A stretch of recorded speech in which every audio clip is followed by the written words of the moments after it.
দিগন্ত জুড়ে আলুর আবাদ দেখে মনে হবে যেন সবুজের গালিচা।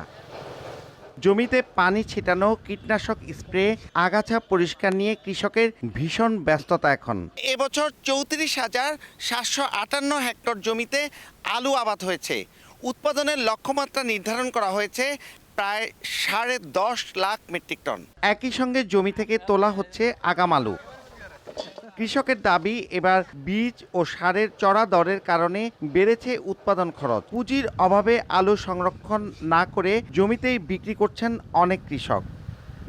খুচরা বাজারে 18 টাকা থেকে 20 টাকা আর জমিতে 12 থেকে 13 টাকা কেজিতে আলু বিক্রি হচ্ছে। কৃষকের অভিযোগ, এই সুযোগে মধ্যস্বত্বভোগীরা সস্তায় আলু কিনে হিমাগারে রেখে চড়া দরে বিক্রি করে ফায়দা লুটে। গেল মৌসুমে সংরক্ষণ করা আলুর দর উঠে 80 থেকে 90 টাকা পর্যন্ত।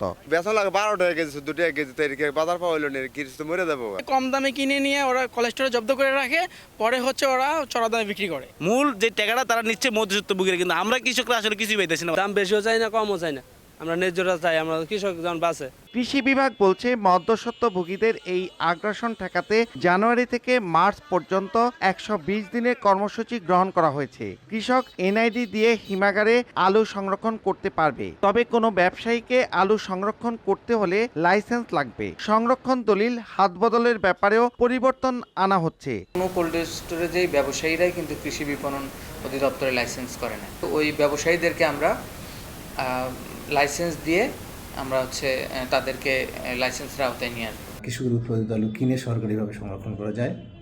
আলু বীজের নিশ্চয়তা বিধানের জন্য বা দাম ঠিক রাখার জন্য আমরা আসলে একটা প্রস্তাবনা দিয়েছি।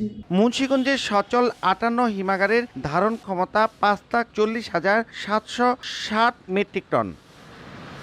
নাসির উদ্দিন উজ্জ্বল, সময় সংবাদ, মুন্সিগঞ্জ।